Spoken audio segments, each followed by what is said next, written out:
Izbori za Europski parlament 2013. Slušatelji, ja sam Elvis Mileta i u narednih 10 minuta predstavit ćemo listu za Europski parlament pod nazivom Autohtona Hrvatska seljačka stranka.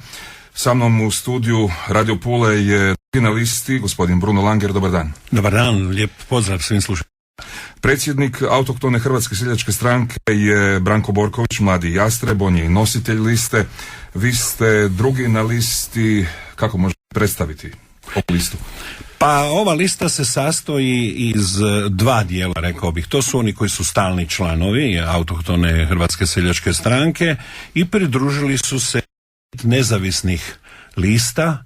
Dakle, došli smo po taj krov zajednički. Predstavljam ja, drugu Marin Vidić Pili, gradonačelnik Vukovara, i nezavisna lista Petra Mikloša Vajsa, koji je likovni umjetnik, Arijane Petrić, na Fučka. Da. Zbog čega ste vi uopće na ovoj listi? Kako to da ste došli upravo na ovu listu? Pa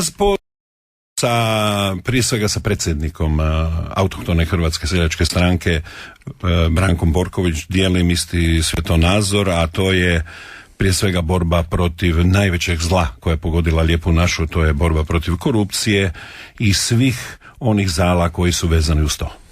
Možemo reći da je ovo braniteljska i rokerska lista u jednom. Apsolutno, i mislim da je upravo to i dobitna kombinacija kad jedan ratnik i roker zajedno nastupaju na izborima. Dakle, rokeri i branitelji, to je upravo ona populacija među našim izbornim stanovništvom koje se vi obraćate. Ne. Obraćamo se svim građanima Republike Hrvatske, jer na ovim izborima se događa nešto nečuveno, da su diskriminirane nezavisne liste, da su marginalizirane. Evo, imamo sad 10 minuta, hvala Bogu da i to imamo. 7, vrijeme leti. I sad ako budem još nešto meditirao, potrošit ćemo svo vrijeme. Dakle, diskriminirane su i nevjerojatno je da upravo političke stranke koje vladaju ili takozvane etablirane stranke su one koje diktiraju ove izbore. Nikakve edukacije građana Republike Hrvatske, nikakvih informacija, i dalje se mantra da Europa nema alternativu. Da kako idemo 1.7. Nitko nije rekao 1. srpnja postajemo, ali mi ćemo biti ti. Ako od nas, a ne mogu građani reći mi nemamo, jer i kažu da je odaziv 25% da će biti.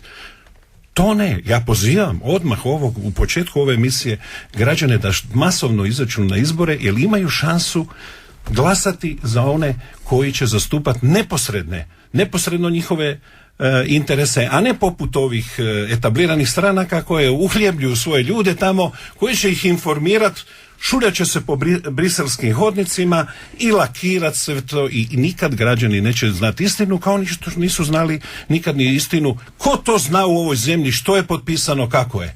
To ćemo tek svi mi građani na grbači osjetiti nakon 1. srpnja. Da. Bruno Langer, vi ste roker zapravo, još malo pa ćete obilježiti 50. godišnjicu rokerskog iskustva. Jesam li pretjerao? Nisam pretjerao. 50. godišnjicu. Da. U ovom međuvremenu imali ste nekoliko kratkih izleta u politiku. Ti izleti su se intenzivirali proteklih godina. Zbog čega?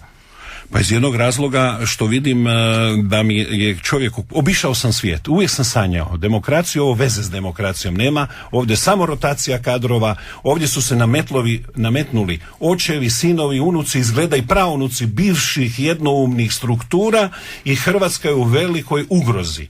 Jedino izlazak na izbore, pa i zakružiti našu izbornu listu broj 6, zasigurno nećemo izdati građane. Evo, zato smo tu. Neposredno mogu utjecati na sve ono što će se događati u Europskom parlamentu sutra od 1. srpnja na taj način da izađu van, da glasaju za sve one koji su nezavisni, koji ne pripadaju tim takozvanim političkim elitama. Ovo elite, oni uopće nisu elite. To je hrpa razbojnika drumskih koji su ovu zemlju bacili na koljena. To govorite o hrvatskim političarima? Apsolutno, hrvatski političari. To su drumski razbojnici koji su bacili na koljena građane ove zemlje, koji su ponizili. Mi smo svjesni svi toga da ulazimo ne sa gaćama skinutim u Europu, nego sa gaćama na štapu, i da je to najgore što se moglo dogoditi. Pogledajmo samo što se ovih dana događa sa malim zemljama. Mi smo mala zemlja. Što je sa Ciprom, sutra sa Slovenijom i preksutra s nama kad ulazimo u Europsku uniju? Hrvatska mora imati predstavnike koji će se tamo znat boriti, koji će znat zastupati i biti servis građana ove zemlje u Europarlamentu. Inače, pred kratko je vrijeme da elaboriram, govori se često ko je tu gost, ko nije u Hrvatskoj. Bojim se da ćemo sutra Hrvati biti gosti u vlastitoj zemlji, jer ćemo biti teška, zgažena, ponižena manjina. Po čemu se hrvatski političari koje ste na ovaj način opisali nimalo lijepim riječima razlikuju od talijanskih ili austrijskih ili njemačkih? Ni po čemu. Pa oni uče od njih, ali ne od europskih. Pa Brisel i briselska administracija, ništa lijepo ne mislimo o njima. To je prije svega, Europska unija je nefunkcionalna, jedina unija na ovom svijetu koja je funkcionalna, to je unija koja se zove Sjedinjene Američke Države, United States of America, vidi se da znam i engleski. Prema tome, strahota je jedna vjerovati u to da će svi problemi građana ove zemlje nestati kad uđemo 1. srpnja. Pa nije to zemlja nedođija, tek nam problemi predstoje. Šta je sa ribarstvom? Šta je sa seljacima? Da li će poljoprivreda biti refeudalizirana? Da li će postojati feudalci? Da li će postojati robovi? I kamo sve to vodi? Ovi stalno lakiraju tu budućnost, a ja kako imam podosta godina, sjećam se kad sam bio mali, rekli su nam da će nas odvesti u svjetlu budućnost. Znate čija je ta svjetla budućnost? Njihova. Nas su zgazili, a oni su se obogatili na ratu. Na jednoj najgoroj pojavi koja se može jednom narodu dogoditi, a to je rat. Upravo na tome su postali preko noći bogatuni. Budite malo precizni, tko su to oni? Političke takozvane elite. I ja tu ne vidim ni jednoga, svi su umreženi. To je umreženje kako svijet nije vidio. Umreženje zla, jer za Boga, pa oni nas vode 20 i toliko godina, 1/4 stoljeća već vode ovu zemlju, pa zar nije sram? Pa pogledajte samo na slučaju Istre. Gdje god okrenete na nekim bržuljku, niko je njihov dvorac. Dakle, i to imamo u Hrvatskoj jednog jedinog nezavisnog kandidata, to je istarski župan, a to je doista smiješno da je on nezavisan, jer on je predsjednik IDS-a i skupio je glasove zahvaljujući tome da su uvalili priču o šparugama, o decentralizaciji Hrvatske i na taj način je on dobio uopće i glasove u tih 12 smiješnih dana koji su nama bili pruženi. Prema tome, kad kažem na koga mislim ako hoćete da je taj obrazac koji je ovdje u Istri vjerovatno u svim povijesnim regijama Hrvatske, na svakom brežuljku jedan dvorac političkih zločinaca koji uništavaju ovaj prostor, ali sebe su osigurali za 6 i 9 života i samo im potreban Radmanov eliksir mladosti, pa da požive 9 života i sve to što su nakrali da mogu i iskonzumirati. Povjerenik Europske unije za proširenje Stefan Füle prije otprilike sat i pol kaže da na izvanrednoj sjednici vlade, da nakon ratifikacije neće više biti potreban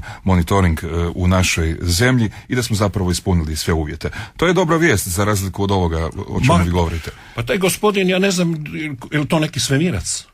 On je predstavnik Europske unije. Ili on došao iz kojeg sazvježdja je taj čovjek došao? Ovdje su riješeni svi problemi. Pa molim vas, da li je ovdje riješeno pitanje pravosuđa? Da li je ovdje pitanje riješeno lopovluka? Prema tome, ništa nije riješeno, ne slažem se sa ovim izvješćem, jer poglavlje 23 nije ni načeto.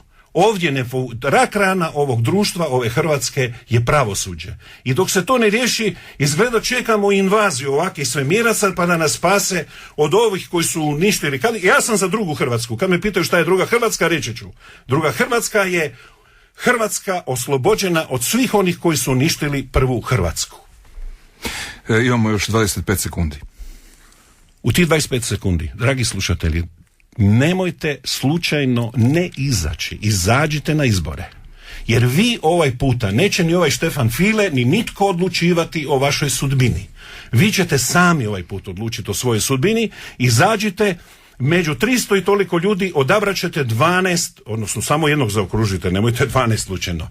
Na jednoj listi zaokružite jednog ili stranku. Ništa ne educiraju ljude, pa moram i to vrijeme koristiti to. Dakle, izađite na izbore. Hvala lijepa, gotovi smo.